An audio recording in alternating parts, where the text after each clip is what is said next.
¿Qué tal están? Bienvenidos. Marco Vitruvio Polión, conocido universalmente como Vitruvio, fue un arquitecto, ingeniero y teórico romano del siglo I a.C., cuya obra marcó un antes y un después en la historia del pensamiento arquitectónico. Su tratado de arquitectura, compuesto por 10 libros, constituye no solo la fuente más antigua y completa sobre teoría y práctica de la arquitectura que ha llegado hasta nosotros, sino también la piedra angular de la tradición arquitectónica occidental. En él, Vitruvio no se limita a describir técnicas constructivas, sino que reflexiona sobre la naturaleza del arte de construir, el papel del arquitecto en la sociedad, la relación entre el cuerpo humano y el edificio y los principios que hacen que una obra sea sólida, útil y bella. Su pensamiento sintetiza la herencia griega con la práctica romana y propone una visión integral de la arquitectura como arte, ciencia y disciplina moral. Para comprender la arquitectura de Vitruvio es necesario situarse en el contexto de la Roma republicana tardía, una civilización que combinaba la herencia técnica de Grecia y Etruria con la expansión imperial y el dominio práctico de la ingeniería. Vitruvio, al parecer, trabajó como ingeniero militar y arquitecto de obras públicas y escribió su tratado dirigido al emperador Augusto, con la intención de ofrecer un compendio de conocimientos útiles para el floreciente imperio. Su mirada no es la de un artista en sentido moderno, sino la de un técnico sabio que entiende la arquitectura como un oficio que requiere tanto experiencia como teoría. Por eso insiste en que el arquitecto debe estar versado en muchas disciplinas: geometría, historia, filosofía, música, medicina, astronomía y literatura, porque todas contribuyen a la comprensión del orden natural que la arquitectura traduce en piedra y proporción. El núcleo conceptual de la doctrina vitruviana se condensa en la célebre tríada firmitas, utilitas, solidez, utilidad y belleza. Para Vitruvio, toda obra arquitectónica debe cumplir simultáneamente esas tres condiciones. La firmitas exige que la construcción sea estable, resistente y duradera. La utilitas que sea adecuada a su función y cómoda para el uso humano. Y también la belleza es también necesaria en las proporciones y los acabados. Esta triple exigencia convierte a la arquitectura en un equilibrio entre ciencia, función y arte. Si una obra es bella pero no útil, es un adorno vacío. Si es útil pero no sólida, se arruina. Y si es sólida y útil pero fea, carece de dignidad. Por eso el arquitecto debe saber conjugar razón, técnica, propósito práctico y sensibilidad estética. La vigencia de este principio ha atravesado siglos y escuelas. Desde el Renacimiento hasta la arquitectura moderna, el trípode vitruviano sigue siendo la base de toda teoría arquitectónica coherente. Una de las contribuciones más profundas de Vitruvio es su concepción de la proporción y la simetría. Para él, el edificio debe basarse en proporciones derivadas del cuerpo humano, porque el cuerpo es la medida natural de todas las cosas. Las partes del cuerpo guardan entre sí relaciones numéricas, armónicas, y esas mismas relaciones deben reproducirse en la arquitectura. Esta idea se inspira en la filosofía pitagórica y en la estética griega, pero Vitruvio la formula con una claridad práctica que la hace aplicable. El arquitecto, dice, debe observar cómo cada parte del cuerpo humano está relacionada con las demás: el rostro con la altura, el pie con el brazo, el ombligo con el centro de gravedad, etc. De ahí se desprende la noción de simetría, la correspondencia ordenada de las partes, y la de proporción, que asegura la belleza y la coherencia visual. Esta doctrina inspiró siglos más tarde a Leonardo da Vinci en su célebre dibujo del hombre de Vitruvio, símbolo de la unidad entre el cuerpo y el cosmos, entre la anatomía humana y la geometría perfecta. El pensamiento de Vitruvio no se limita a la teoría abstracta. Su tratado es una enciclopedia técnica. Explica cómo elegir los materiales, cómo levantar muros, cómo trazar calles, cómo orientar los edificios y cómo diseñar templos, teatros, basílicas, termas y acueductos. Se ocupa de la acústica, de la ventilación, del agua y de la iluminación natural.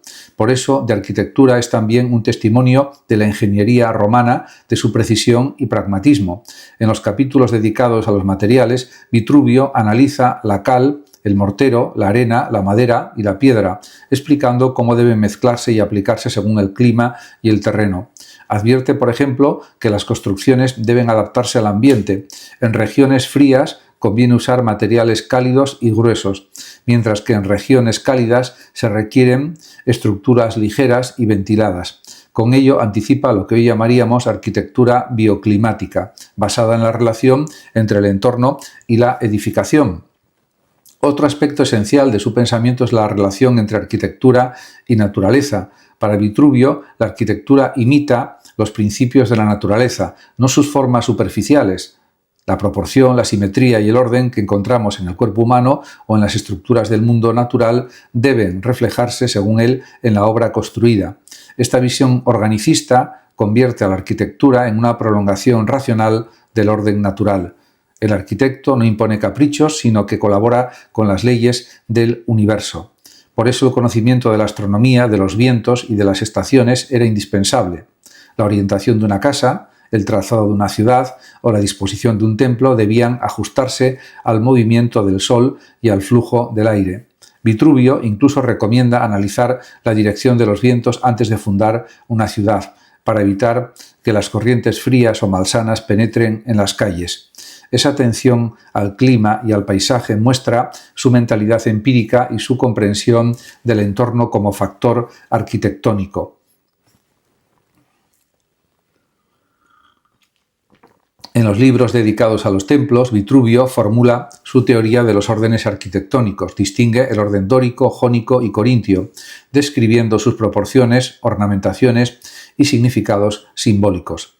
Cada orden, dice, tiene un carácter. El dórico representa la fuerza masculina, el jónico la elegancia femenina y el corintio la delicadeza juvenil. Así, el arquitecto debe elegir el orden más adecuado según el tipo de edificio y su función. Pero más allá de la estética, su tratamiento de los órdenes revela un esfuerzo por codificar la belleza mediante reglas. El templo ideal, según Vitruvio, es aquel cuyas proporciones siguen un módulo derivado del diámetro de la columna, de modo que todas las partes guarden relación armónica. Este sistema modular fue el origen del pensamiento proporcional que dominaría la arquitectura renacentista y neoclásica, y que más tarde Le Corbusier reinterpretaría con su modulor. Vitruvio, en este sentido, sentó las bases de la racionalidad geométrica aplicada a la forma arquitectónica. También dedica atención al urbanismo y al diseño de ciudades. En sus descripciones, Roma y las colonias romanas aparecen como organismos bien planificados. Las calles deben trazarse con orientación precisa. Los espacios públicos, foros, basílicas, teatros deben ocupar lugares centrales y ventilados. Y el agua debe distribuirse de forma segura mediante acueductos y cisternas. Recomienda que las calles principales eviten alinearse con los vientos dominantes y que los foros no se sitúen en lugares húmedos. Este enfoque funcional demuestra una conciencia temprana del urbanismo como ciencia del bienestar colectivo. En el fondo, su propósito es ético. La arquitectura debe servir a la salud y a la felicidad del ciudadano. Construir bien equivale a construir una sociedad ordenada y sana. La ingeniería ocupa un lugar destacado en De Arquitectura. De hecho, Vitruvio describe con precisión máquinas de elevación, grúas, norias, molinos, catapultas y sistemas hidráulicos. Explica el funcionamiento de los acueductos, las fuentes y los baños termales, revelando la sofisticación técnica del mundo romano. Sus observaciones sobre el flujo del agua, la presión y las pendientes muestran un conocimiento empírico que hoy reconoceríamos como ingeniería civil. Al hablar de materiales, insiste en la experimentación. Aconseja probar la calidad de la arena o la solidez de la piedra antes de emplearlas. Este espíritu racional y técnico hace de Vitruvio un precursor de la metodología científica aplicada a la construcción. Uno de los pasajes más notables del tratado es el dedicado a la acústica de los teatros. Vitruvio explica cómo las proporciones del graderío, la curvatura del escenario y la elección de materiales afectan a la propagación del sonido. Recomienda colocar vasos de bronce afinados en ciertas cavidades del teatro para mejorar la resonancia, una técnica asombrosamente avanzada para su época. Su comprensión de la acústica se basa en la observación y la analogía con la música, otra de las disciplinas que consideraba indispensables para el arquitecto. Así, demuestra que la arquitectura no solo se ve, sino que también se escucha. Es un arte que moldea el espacio sensorial en su totalidad.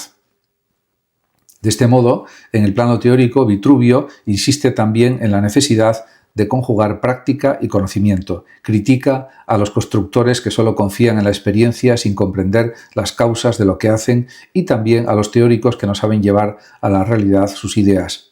El arquitecto perfecto, dice, es aquel que domina tanto la teoría como la práctica, que puede razonar y ejecutar con igual habilidad. De ahí su ideal de formación integral que anticipa el humanismo renacentista. En su visión, el arquitecto no es un simple técnico, sino un mediador entre la naturaleza y la cultura, entre la necesidad y la belleza. Esta concepción del oficio como arte liberal, no solo manual, dignificó la figura del arquitecto separándola del simple constructor. Y también la influencia de Vitruvio fue inmensa, aunque su tratado cayó en relativa oscuridad durante la Edad Media, fue redescubierto en el siglo XV y su impacto en el Renacimiento fue monumental. Alberti, en De Re Edificatoria, y otros, como Palladio y más tarde Vignola, tomaron de Vitruvio no solo la teoría de los órdenes y la proporción, sino también la idea del arquitecto como sabio universal. Leonardo da Vinci ilustró su Hombre de Vitruvio inspirándose directamente en los pasajes sobre el cuerpo humano. En el siglo XVI, con la difusión de las ediciones impresas, el pensamiento de Vitruvio se convirtió en el lenguaje oficial de la arquitectura europea. Los cánones de proporción, simetría y decoro derivaron de su sistema, y aunque la arquitectura moderna y contemporánea se distanció del formalismo clásico, la tríada vitruviana, solidez, utilidad y belleza, sigue siendo el fundamento teórico de la buena construcción. En el siglo XX, autores como Le Corbusier reinterpretaron la herencia vitruviana.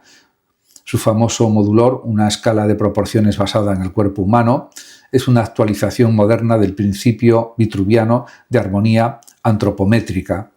Y cuando Louis Sullivan u otros arquitectos defendieron la idea de que la forma sigue a la función, estaban de algún modo reiterando el principio de utilitas, de la utilidad. La arquitectura moderna, aunque rompió con los ornamentos clásicos, conservó la esencia racional de Vitruvio, la búsqueda de una correspondencia lógica entre forma, estructura y uso.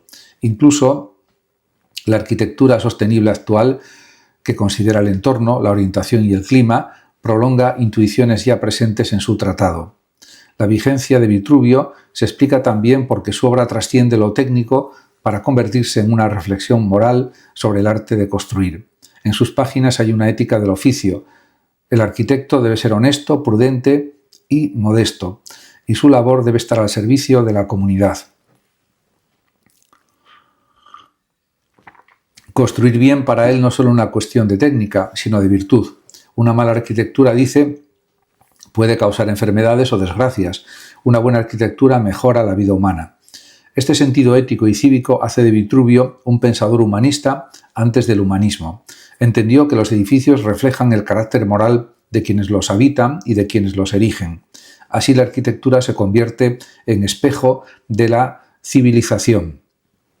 Naturalmente, la obra vitruviana no está exenta de limitaciones. Su enfoque eurocéntrico, centrado en el mundo grecorromano, excluye otras tradiciones constructivas.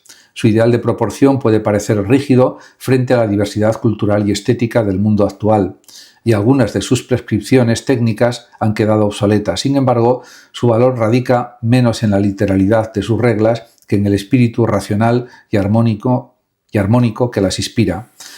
Su llamada a integrar conocimiento, experiencia y ética profesional conserva toda su fuerza. En un tiempo en que la arquitectura a menudo oscila entre el espectáculo y la mercadotecnia, volver a Vitruvio significa recordar que la verdadera arquitectura es la que conjuga necesidad, razón y belleza. En resumen, la arquitectura de Vitruvio representa una síntesis magistral entre arte y ciencia, entre la técnica y la filosofía. Es un pensamiento estructurado en torno al orden natural y a la proporción humana, pero también abierto a la experiencia práctica y al servicio de la comunidad. Su legado ha alimentado durante más de 2000 años la reflexión sobre qué significa construir. No se trata solo de levantar muros, sino de dar forma material a una idea de armonía, a una concepción del mundo. Para Vitruvio, el arquitecto ideal es un sabio que conoce las leyes de la naturaleza y las traduce en piedra, madera o mármol para beneficio de la humanidad. Cada edificio bien hecho refleja el orden del cosmos, cada error una desviación del equilibrio universal. En la actualidad, cuando la tecnología y la automatización transforman radicalmente la forma de diseñar, la lección de Vitruvio sigue siendo pertinente. Recordamos que la arquitectura no puede reducirse a cálculo estructural ni a imagen estética, sino que debe mantener la unión de firmeza, utilidad y belleza. Que la proporción y la simetría no son solo cuestiones de números, sino expresiones de una relación ética entre el ser humano y su espacio, y que el arquitecto, más que un creador de formas, es un constructor de sentido. La grandeza de Vitruvio no está solo en sus conocimientos técnicos, sino en su visión del oficio como servicio a la humanidad. Por eso, más de 2 milenios después, su voz sigue resonando en las aulas de arquitectura y en los cimientos de toda obra que aspira a unir la solidez de la materia con la belleza del espíritu. Muchas gracias a todos por su atención y hasta mi próximo vídeo. El que lo desee puede compartir este vídeo, darle like o suscribirse a mi canal de YouTube. Muchas gracias a todos. Hasta siempre.